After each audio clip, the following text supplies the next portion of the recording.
night after night. Pain. Hi, Purple Lady. Hello. Oh, quiet, Nico. I'm going to mute my microphone. Thank you. You're welcome.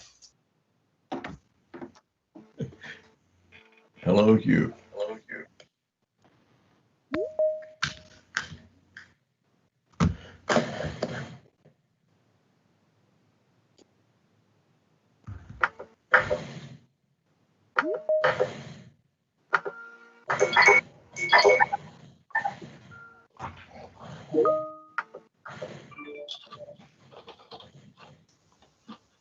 I'm using a browser again, and I don't see the chat window. Is that something you guys control on your end, or could it be me needing to refresh the browser? Yeah, rejoin. Okay.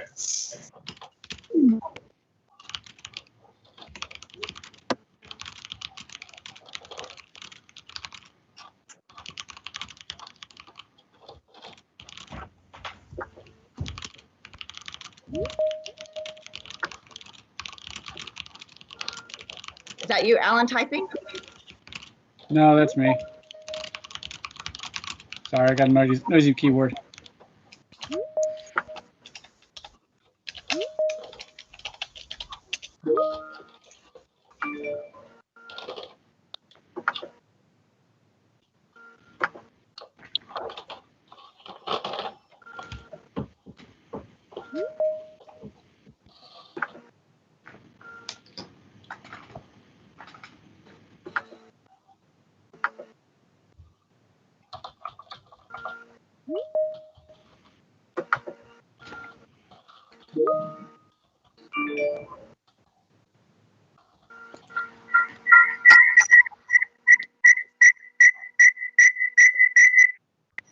Thanks for letting me back in.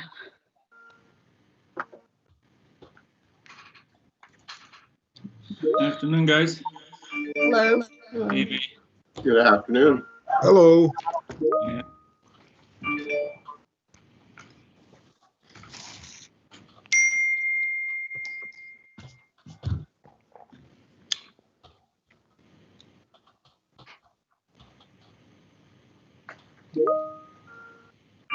Hey.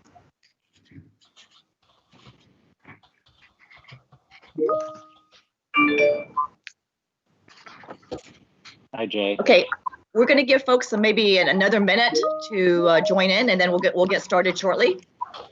Thanks to everyone for being patient with us.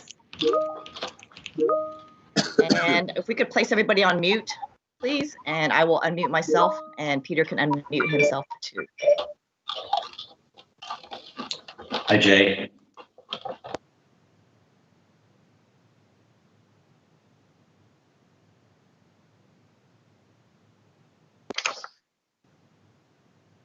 Okay, let's get started. Can you guys hear me? Okay, so welcome to the 2020 Virtual NSXPO brought to you by the NSX Club of America. I'm Mei Lee, also known as Ms. Purple, and I'll be your host today. Today is day 4 of this event. And before we get started with today's live session, what I'd like to do is to have a shout out to today's sponsors. We have Chin Track Days and Lap of the World. They both produced exclusive videos for our event, which went live at 11 o'clock today Pacific. They're posted accessible from the NSXCA website. So go and check them out. So on the agenda today, who we have is Peter Cunningham, who is going to be presenting a tour of the RealTime Collection Hall. You guys know Peter as an American race car driver and owner of RealTime. He's based in Saukville, Wisconsin, and he is number 42, and he's also, his nickname is Pedro. So I'll turn it over to Peter to give this tour of the RealTime Collection Hall. Peter? Hey, everybody. Can you hear me okay? Yep. Good deal. So here we are at the RealTime Collection Hall. And this is our showroom here. When you first come in, this is where we have it set up kind of like a Honda dealership. And we have different memorabilia on the walls, not very well organized like the cars, but we really enjoy all the models, and we have all kinds of brochures and parts. So this is our parts department, we call it here. And then if you need Honda service, you have to go through that door, but we're not going to go over there because there's nothing to get service today. Here's where you sit, right here, where I try to sell you a car. However, I haven't really sold any cars yet. I just buy them, but someday maybe we'll sell them. So we've got just 3 examples today. Normally there's a Honda S600 that lives right here, but it's on its way to Road America for a photo shoot for tomorrow. So we can't show you that one. But let's start here with this Honda T360. And if anybody has any questions along the way, feel free to put them in the chat, or if that's not working for you, you could try to blurt them out, and Dan can either read your question or I can maybe hear it. But does anybody know what is significant about this Honda T360? Well, let me just tell you. It's the first Honda 4-wheeled vehicle.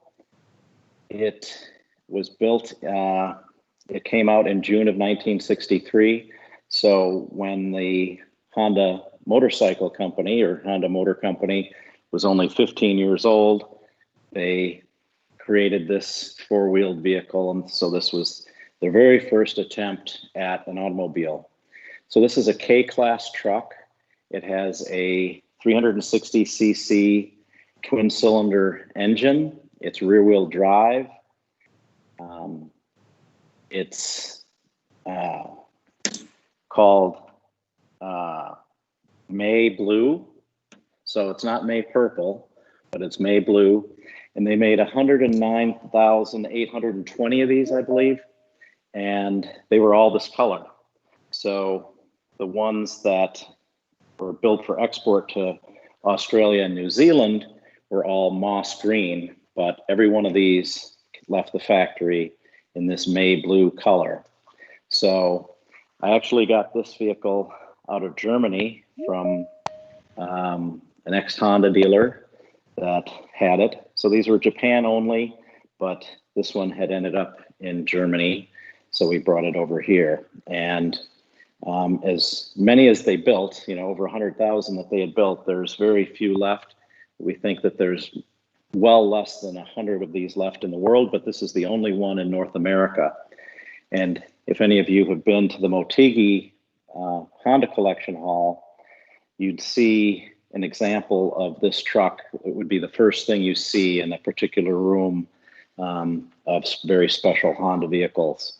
So a pretty cool deal. We're happy to have it, and that's why we have it in the showroom. In the back here, we have about 500 Hot Wheels.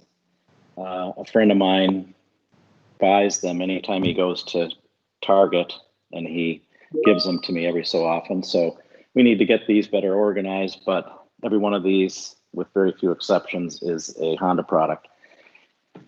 Here's a couple of OE NSX tires that are very old now, but they still have their stickers on them. Next up, we have a couple more Hondas. And what's special about this one, here's a first gen CRXSI, and this is a second gen CRXSI. What's cool about this black car is it's the first year that they had the CRXSI, which was 1985. So only this year had the two-tone with the either black, white, red, or blue on the top, and then the gray on the bottom. And then in 86 and 87, it was still the first gen model, but the SIs were all one color. So this is special because it's the first year. I bought this from a gentleman who, when he bought it, when it was brand new, he was 51 years old. And it was one of the first ones to land in the States. And he cared for it greatly. And it now has 35,000 miles on it, and it's still in pretty darn good shape. These tires are not the original equipment tires, but it's the same exact model tire. This is the second set, and that he paid $41 each for these tires at the tire rack. So a neat deal. Now this one here is also a very great example. You know, you just don't see these CRXs, first or second gen CRXs going down the road, traveling in the other direction, because so many of them are, you know, highly modified or rusted out or, you know, lowered with fancy wheels and a coffee can muffler. So this one is all bone stock. It was a one owner car as well. And this one only has 10,000 miles on it, 10,500 miles. And it's just pretty cool. If we had smell-o-vision, you could get in here and actually smell what the interior smells like, but it smells like a 1990 Honda. And so it works pretty nicely. So these are just three of the cars that we have, but three of my favorites, so we have them in here. The main hall is through that door right there, and we'll go there next. But before we do that, let's take a look at this photo here on the wall. Somebody chime in and tell me if you've seen that photo before. Anybody? Well, I have, but that's cheating. Well, you're a cheater, Dan, but thank you for acknowledging that you're there. So basically, what that photograph is one of two photos that is known to exist of Honda's original corporate headquarters. So when Honda was an 11-year-old company that started out in 1948 bolting small engines onto bicycles, 11 years later, they realized that their new business was really thriving, and they were making a big name for themselves in the motorcycle world, certainly in Japan. But they knew that they wanted to come to America and try to be established here. So on June 11th, 1959, they bought this building, showing their commitment. They didn't lease it. They bought this building at 4077 West Pico Boulevard. So there's the address, and it says it right on the truck there. And they had a fleet of these trucks that they would use to deliver crated motorcycles to dealers, or bring motorcycles to prospective dealers to try to pitch them, to try and get them to become a dealer. And that was their humble home. Oh, and here's FedEx. So 1 second. Yep. We interrupt this video tour for a FedEx delivery. Say, if you want to say hi, he's wearing a mask. Cunningham. Thank you. Have a great day. So there's that photo, and then there's this photo. So these are the only two photos that we really know of what the building even looked like. And the reason that there's only these two photos is not a lot of people had iPhones back in those days, I don't think. But there's the same photo. This is the same photo, just zoomed out a little bit. And then to celebrate the 50th anniversary, American Honda did this replica of the storefront in their Torrance Museum. It's still there. So using their idea, we thought that we'd try to do one here as well. But what happened to 4077 West Pico? Well, this is what it looked like in 2010. And then this is what it looked like in 2015. So we had an idea. We were going to buy the building and put Acura's headquarters there, because we could save money on a sign. This is where you're supposed to laugh now.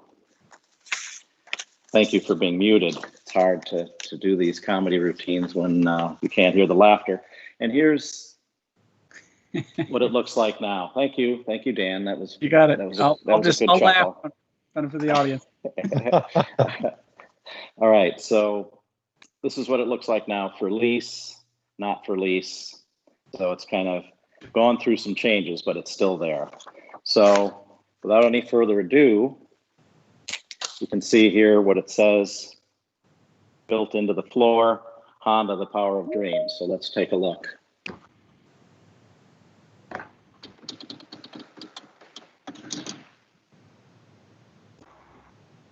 Ooh.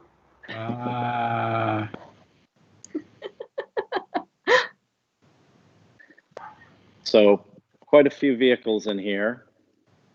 We can kind of just walk around and see some of them, and then if you see something that you like that you want to talk about, just type it in and we can talk about it. Otherwise, we can talk about a few key vehicles here. Let's take a look at this building up close. We went to great lengths to try to recreate it in its original condition. In fact, we had one of our friends go and measure the building that still exists there. So it's actually life size. So it's 30 feet wide and 20 feet tall. And every detail is pretty much the way it's supposed to be. So you can see the sign here. Ours is an LED sign. We're not sure that theirs was LED, but every detail, including having the truck, is here to help you feel at home. Even down to what bikes are in the back. I don't really collect motorcycles, although we do have about a dozen motorcycles that may have followed me home, but we've tried to focus on the four-wheeled variety. So we hope that you like that. And I could show you inside the building, but that's going to be in a future tour. We don't want to get anybody too excited. So let's start from the beginning as far as North America is concerned. You know, Honda didn't sell automobiles in America until about 1970, late 1969. And these were the two vehicles that they sold. The N600, which was a sedan, even though it's a two-door, and then the Z600, they called the coupe. And I'm sure Dan likes this color. I don't know if anybody else does. But Colors my walls at home. so these little cars were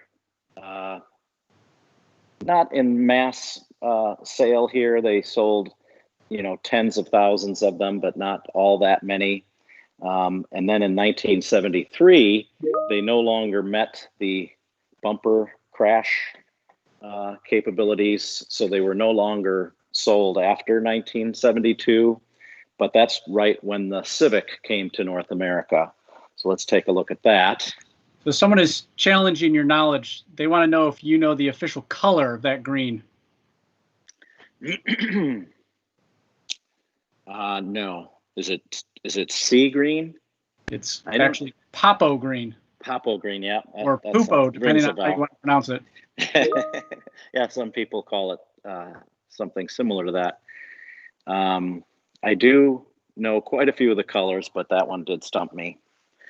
So here's what a 1973 Civic looked like, basically. However, this is a 1979 example, which was the last year of that first generation. And what you'll find is every one of these cars has a story. The Popo green Z600 was owned by a lady who thought it was cute. And the yellow N600 was actually on a showroom floor in Oklahoma City for 30 years before it got sold to somebody in Wisconsin who I bought it from. So it's had an interesting life, and that one only has 8,600 miles on it, the N600. The Z600 has 50,000 miles.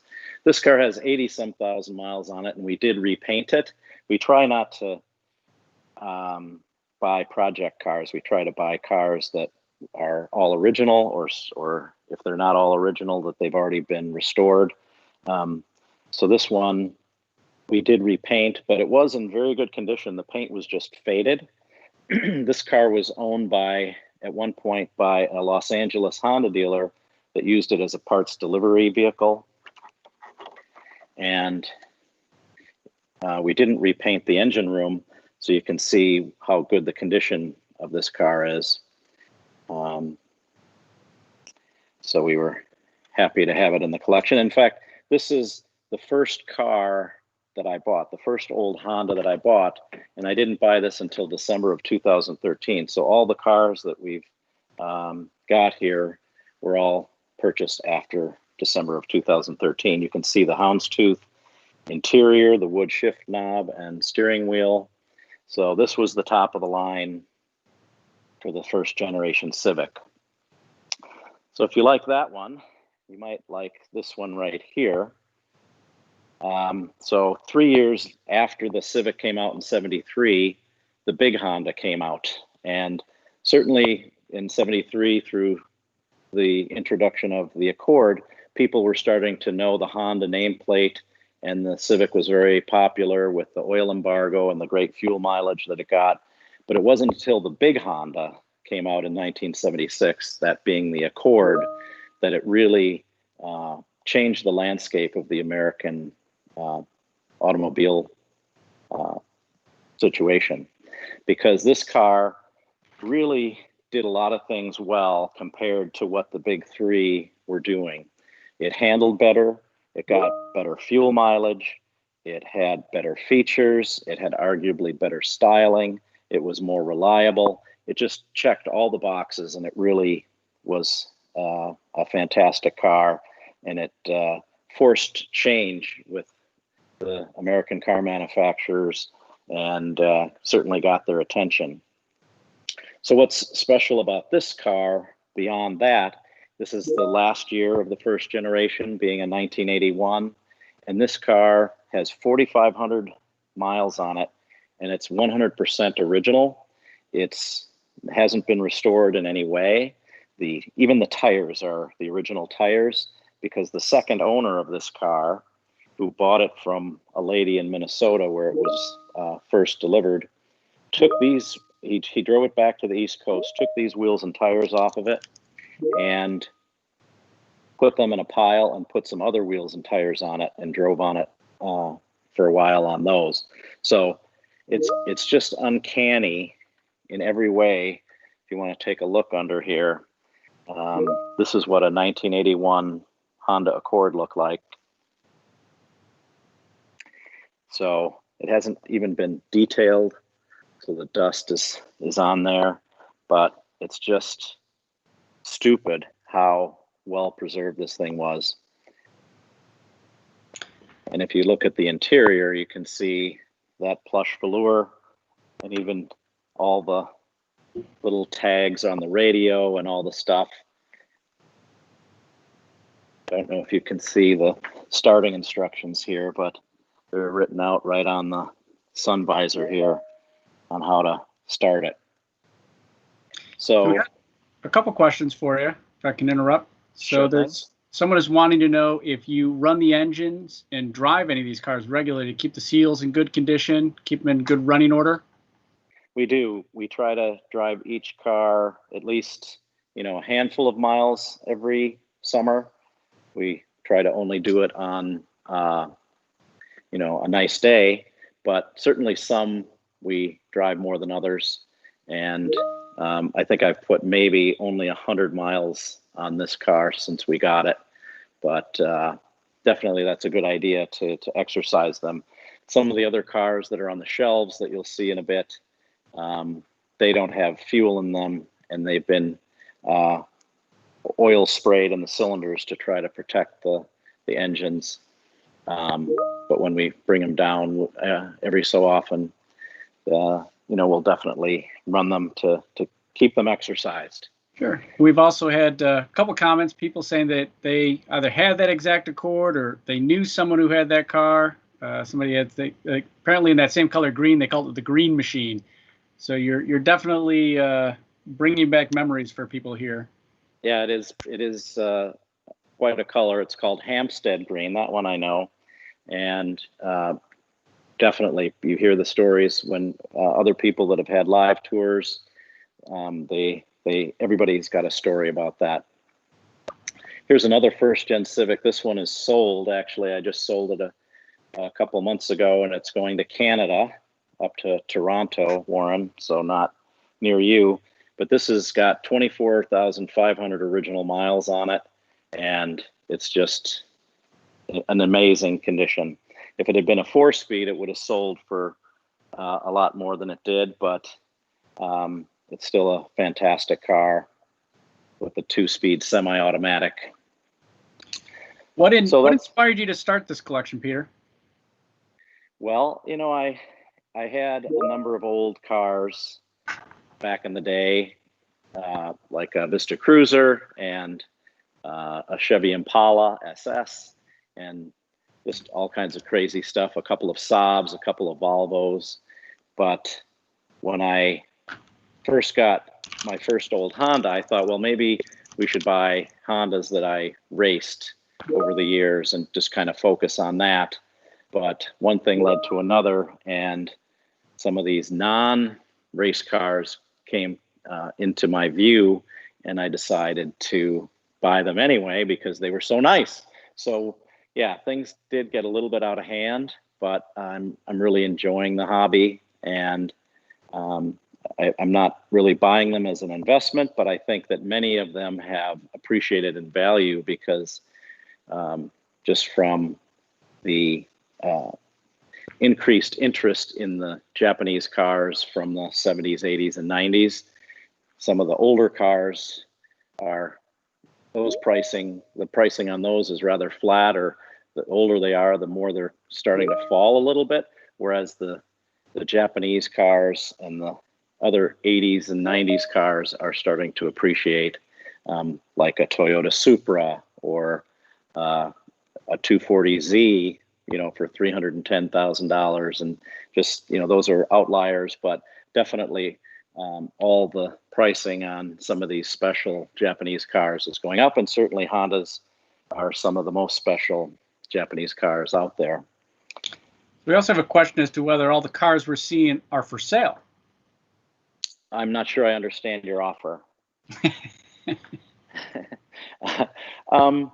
Not really. We're not really actively trying to sell them, but if somebody wanted to pry the keys out of my hand and they were giving me a good number, I would be foolish not to at least listen to them. So let's go down here and look at the first Acura.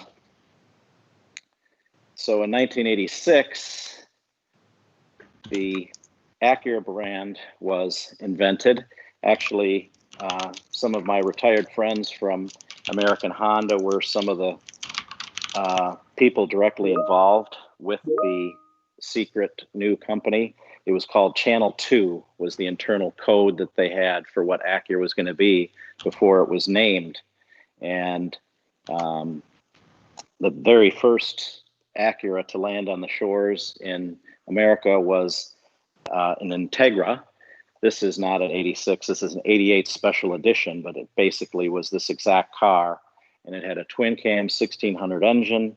It made, you know, great horsepower, and it was basically, you know, a fancy Honda. It was everything that a Civic was, but it had better features and some you know, nicer parts on it, and it was an immediate hit. So then eventually the Legend, should we go look at some Legends? The Yes. Legend came out. So we have a Legend sedan and a Legend coupe up on the top shelf over here. So that's a Legend sedan that has about 30,000 miles. And then the Legend coupe has a similar number of miles on the other side. So these cars were very amazing. They were so reliable and such great machines. They were very popular and really helped put Acura on the map Speaking of every car has a story, to back up to that white Integra, the interesting story on that car is it was the second special edition white Integra that the family had. The first one they had, the wife drove her husband, who was a pilot, from one city in Texas to an hour away to another city where he was going to fly out of to do his job, with the son in the back seat. And after they dropped off the pilot, they were on their way home. She fell asleep and drove into the median and rolled the thing into a ball and survived. So that car did not, but the occupants did. And they were so impressed with the crashability and safety of this Acura Integra, they wanted to get another one. So they bought this one and they took just amazing care of it. It's got 51,000 miles on it. Every time they got gas, they would write down how much they paid and all the service records and everything. So it's a very special car. So I wanted to make mention of that. So any other questions before we go to the next one, Dan, there, as you type away? Well, there's a couple that are kind of global, but we'll hit this one. Is there a particular car that you've been chasing after, but you just haven't been able to get your hands on? Yes, but if I tell you what it is, that's not going to help me get it for a very good price now, is it? So yeah, there are a few cars that are missing that are important to the collection that we would like to get our hands on, but some of them just don't exist. One example, here's the first generation of Integra that you saw. And now here's the second generation Integra up on the shelf. This is the GSR model. And it came in what? How many different colors? At least three: white, and then that teal and red. Did it come in black? In Canada. In Canada, it came in black.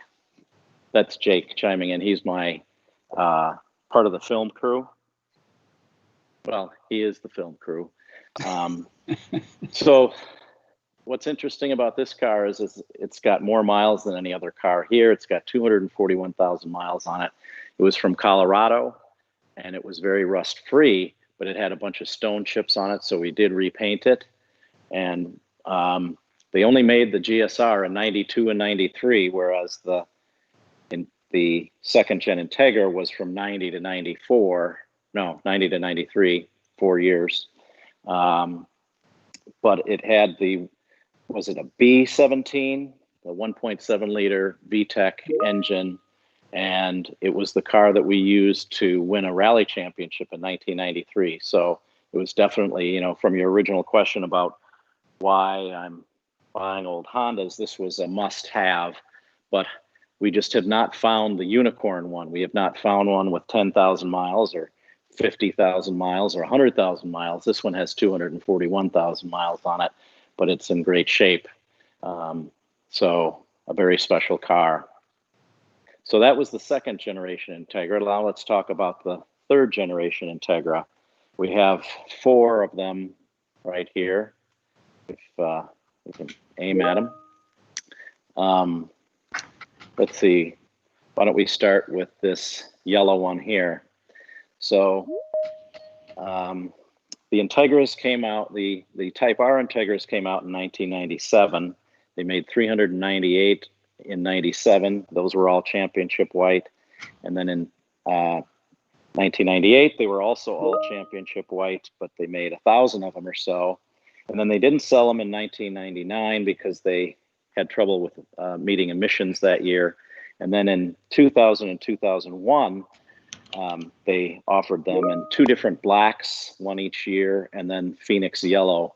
So these colors are more prevalent than the championship white ones. But all in, they only made 3,900 Integras Type Rs for America. So they are still very rare, and they've definitely gone up in price. Whereas only a few years ago, you could find an Integra Type R in really good condition for, in the mid to low 20s. then all of a sudden they ramped up and they were suddenly 28,000, and then it's like, oh boy, and then it was 30,000. Now it's just gone completely crazy. In fact, I was bidding on one at NSXPO 2018 when we were hearing Graham Rahal speak, whatever site that was, and I was the underbidder at 57,000, and I let it go. So that was then. Since then, a couple have gone for over 80,000. So it's pretty darn crazy what the value of these Integra Type Rs have done. And we'll talk about the NSX pricing when we get to the NSXs here at NSXPO Virtual. But this particular yellow one has 4,600 miles on it. It's never even been washed. It's never been wet. It's never been driven in the rain. Surely it must have gotten wet at some point in its life, but it's just absolutely crazy how brand new it is. Even under the hood here,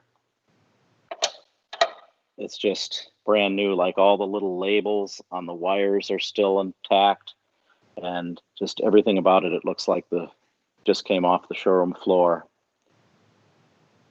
When the first owner had it, he never even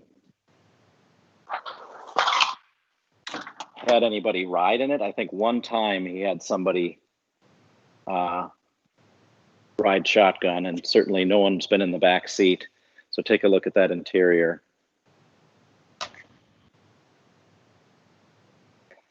So to answer your other question, Dan, I don't think I would ever sell this, but I'm sure if and when I do sell it, I'd be selling it for a lot more than what I had to pay for it, because when I bought it, that was still when things were not that crazy yet. So I was lucky to find it. Then we have a black one. Go ahead. Someone's curious about how you get the cars up on the shelves. You just get a running start. Bum. We use a forklift. This black 2000 Integra has a story as well. It's got 91,000 miles on it. It was purchased at Davis Acura in Pennsylvania. It was serviced there and traded back in by the same owner. So even though it's a higher mileage example, it's in great shape, and it was very well cared for throughout its life. And we needed a black one. Next to that is a friend of mine's car, and this is a 4-door Type R. So what do they call that? Instead of a DB, it's a DB9 instead of a, I don't know, it's got a different, these kids, they have the different nomenclature that they can describe these. But pretty cool. They were very rare in Japan only. And this one's got some miles on it, and it's been driven hard and still cared for, but it's in great shape. We have one more Integra from the 3rd generation to talk about, but it is not a Type R. Does anybody know what this car is? Anyone? Test car?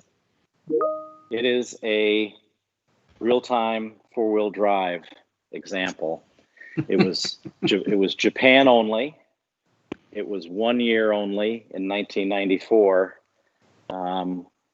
So America never had a 4-wheel drive Integra, and Japan only had it for 1 year. So pretty cool deal. This one has 14,700 miles on it, all original paint, and the engine is a single cam ZC engine that it was the only Acura to ever have a single cam, but there's something about the engine that it had good torque and mated well to the 4-wheel drive system. So I didn't even know this one existed. I thought I knew about my Hondas and different models that were available, but this one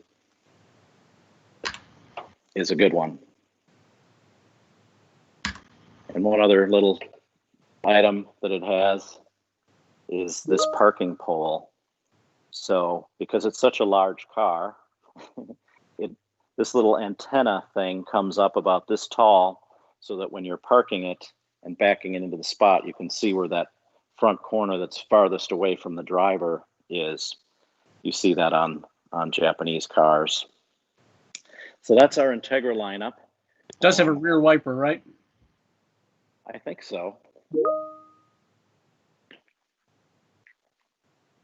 It does. Yep. Not all the Integras had rear wipers. I think the 97 didn't have one, but then the 98 and up did have the rear wipers. So another model that's popular is the Honda Prelude, and we have one each of all 5 generations. So there's the first generation, which was just called Prelude. It was the first production car, we understand, that had a factory sunroof standard, or a moonroof as it's called. And then I think every Prelude always came with a sunroof after that. So then, so that's a 1980. I think they came out in 79. This is a 85 Gen 2 Prelude SI right there. That one came from right here in Wisconsin and had some winter driving, but really not much. So it's in pretty good shape. Next to that, we have a Gen 3, which is a 1991 Prelude. And this one is certainly the best of the litter. This has 9,700 miles on it. It's got the original tires with 9,700 miles on it. They're age cracked and whatnot, but for the purposes of having it on a shelf and driving around it at low speeds, I find them safe. But of course, you would never want to drive them, you know, over. That is the 4-wheel steering model, correct? It is. It is the 4-wheel steer, and it was the second most expensive Honda that you could buy in 1991. Do you know what the first most expensive model was? We won't tell you the answer right away. See if somebody chimes in with that, but we do have an example that the camera may have run past.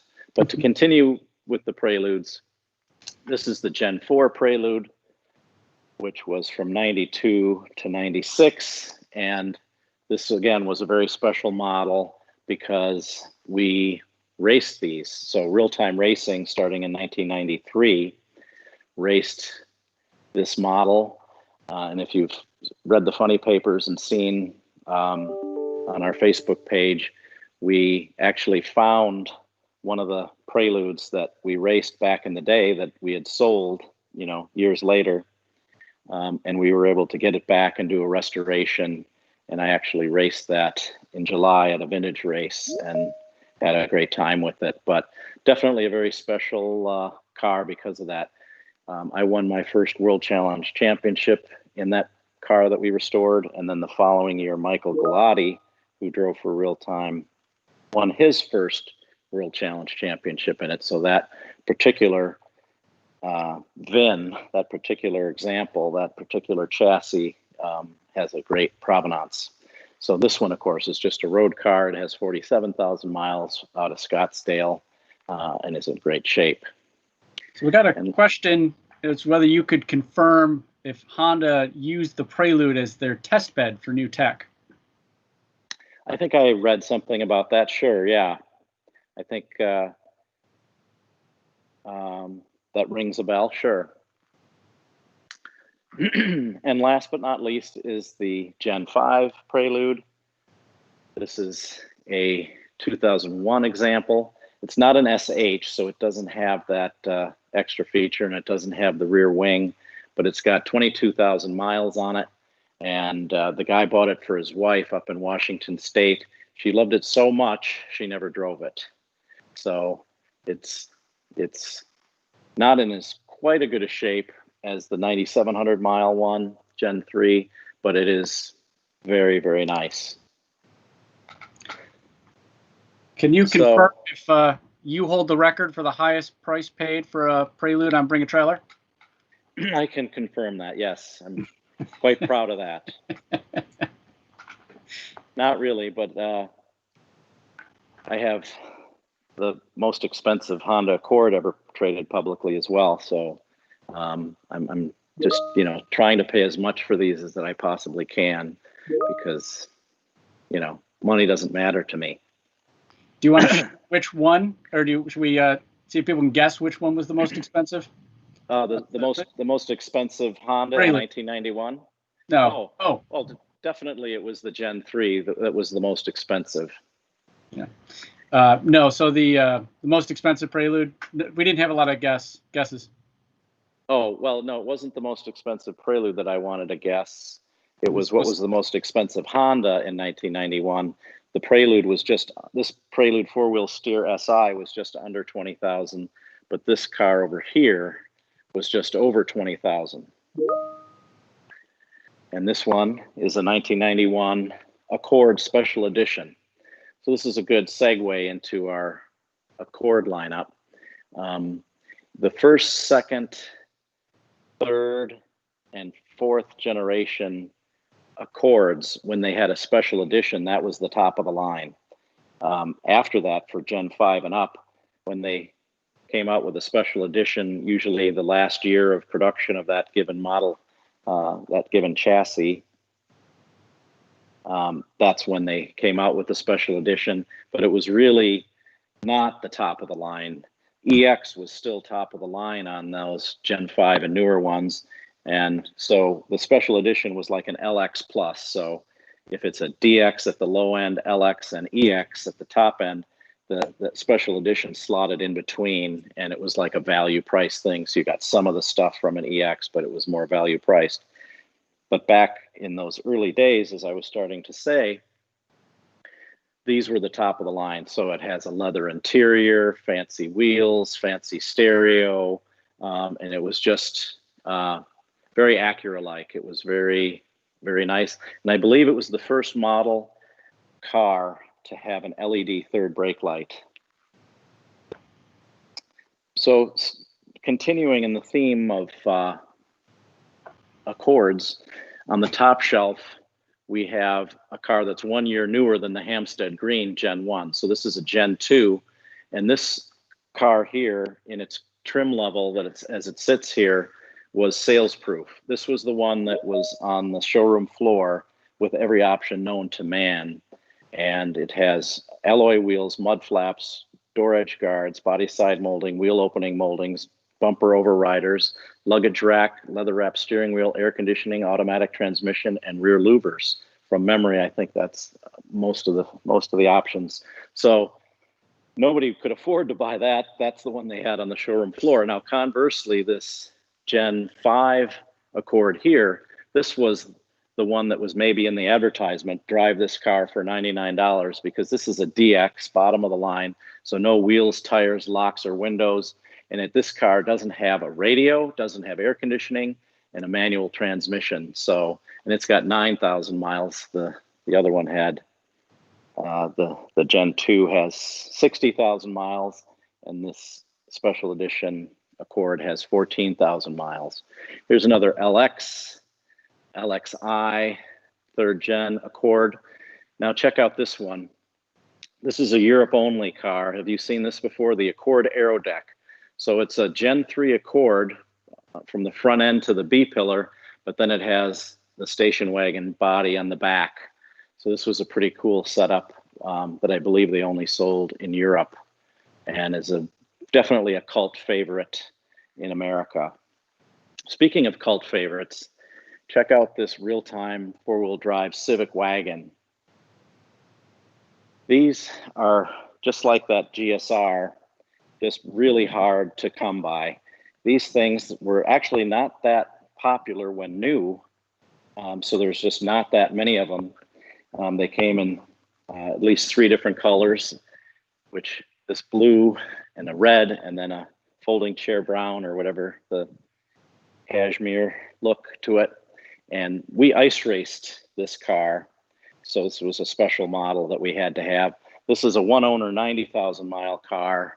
I've got a couple others that are a little more used up that have 150,000 miles, but just a really cool car. The visibility from the driver position is just fantastic, and it has the CRXSI engine in it, so it was a pretty high performing unit. So a pretty neat car. There's an Accord wagon. That was the first car that Ted Klaus was the large project leader on, that generation Accord. Here's a S600 Roadster that is in pretty nice shape, but needs some work before it can really be roadworthy. And I think we better get to the NSXs. We're starting to run out of time here. I was thinking the same thing. This being a Honda Insight, and why is that here? Well, it's a very special car because it's built at the NSX factory. It has all aluminum unibody like the first gen NSX had. The suspension bits look like baby NSX parts, and it's got a VTEC engine. It's a 1 liter 3-cylinder engine, but it's pretty cool. And to this day, this thing really has quite a reputation in the hybrid world. So we've got a couple NSXs to close out. There's a S2000 over there. That's a first year production, year 2000, S2000. So it's an AP1. It's got 19,000 miles and in Grand Prix white with the red interior. But talking about this NSX here, does anybody recognize this car? This is just the best car in the whole collection. Does anyone disagree in the room? Jake's trying to not laugh. This is Jake's car, but this has actually been updated with the fixed headlights and has a lot of Type R parts on it, and is a pretty great example. And he drives the you-know-what out of it, and it takes a licking and keeps on ticking. And then over here, my favorite NSX is this Monaco Blue Pearl 2001 example. I think one of 7 built in 2001 in this color combination with the hood ajar. And I just love driving this. It's actually got 2002 wheels on it, not the 2001 wheels, but it's got 18,000 miles, and it's just my favorite NSX. Now, I'd like to have a new one, but I don't want to have to sell too many of these to try to get one. So, any other questions from anybody? Yeah, they want to know what your favorite model in this collection is and why.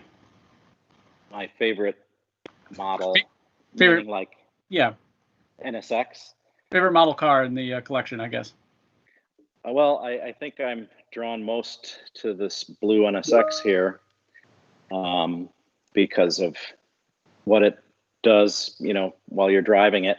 It's just a very special car. I like driving all of them, some more than others. I like this Vamos is what I like. You know the Vamos? This is the least prolific model of Honda with 4 wheels.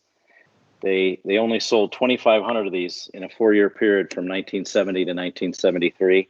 But it's, I think, one of the most beautiful examples of Honda technology. And it's very safe because it has these bars here, so nothing bad could ever happen as you're driving it. So I'd say the NSX in answer to your question. Are there any cars that you've sold from the collection that you really regret having sold? Not really, no. The only cars I've ever sold are ones that were not as nice as the one that I kept. So I sold a second gen CRX because I had that 10,000 mile one. I sold a first gen Accord because we have this 4,500 mile one. And I sold that white Civic over there because I have a nicer, or not a nicer example, but a higher end example. So I might be selling a couple more in the future, and I might regret that. So that's why I haven't sold them yet or offered them for sale. But we're starting to run out of room, and there's still a couple key vehicles that that we need. So I can maybe offload one or two of these where I maybe have still a duplicate. Is the white NSX still in your collection? I don't think I saw that. It's not here. It's at my house. I just have it at my house so I can take it on demand. What are your thoughts on the Na1 Nsx Value Trends? Sure, let's talk about that. Yeah, if you could have bought an NSX, you know, in 2009, you'd be, you know, if you could have bought 10 of them, you could have sold them for a lot of money and retired right now. So it's hard to predict what was going to happen. You know, if it was that easy to predict, people would have been snapping them up. But the latest report that I read the headline of from Hagerty is that the rising sale prices is flattening a bit, but yet, you know, they're not going down. So, you know, if you could have bought a car even 5 years ago, it would be worth a lot more now. Sometimes when a new generation model replaces the previous generation, like a Corvette or a this or a that, sometimes the value of that previous model tanks. But in the case of the NSX, we've seen only a rise in values. So that's great, but it really doesn't matter if you're not selling yours, and we hope that you're not selling yours, but it is a pretty amazing car, and that's why this particular one is my favorite. While you're pontificating, what are your thoughts on Honda pulling out of Formula One? That was a shocker, yeah. I can't speak for them, but I can imagine that they have other things they want to do with that money. And not just because of COVID, but just because of what's going on in the world and with the electrification coming on. Perhaps that's another big part of it. But it's a shame, and we'll be sorry to see them go. But I think they've left the door ajar if Red Bull or someone else wants to, you know, take the technologies and take it from there. But it'll definitely be a lesser series without Honda there. All right, well, let's wrap up. I want to thank you for taking the time. Obviously, very detailed haul and a great collection of vehicles, and thank you for sharing it with everyone. I know I enjoy the view, so thank you, Peter. You bet. We have hundreds of dollars worth of Hondas here. Yes, thank you so much. We do, to echo Dan's appreciation for the time that you've taken to give the 2020 Virtual NSXPO folks in this session a behind-the-scenes peek. I'd like to just remind everyone to tune in tomorrow. It's our last day of our event. We will have a Honda Performance Development Racing session taking place from 12 until 1 p.m. noon, 1 p.m. Pacific time. On the agenda is Michael Shank with Meyer Shank Racing, Lee Neffenegger, who's the global program manager for the NSX GT3 Evo, and then Trent Hinman, who is a driver who was associated with Meyer Shank Racing and some other teams. So thank you again for everyone for making this, and we'll be back again tomorrow. Thank you all for joining us. All right, see you guys. Thank you, Bye. May. Thanks, Peter. Thanks. Everybody. Okay, bye-bye. Thank you.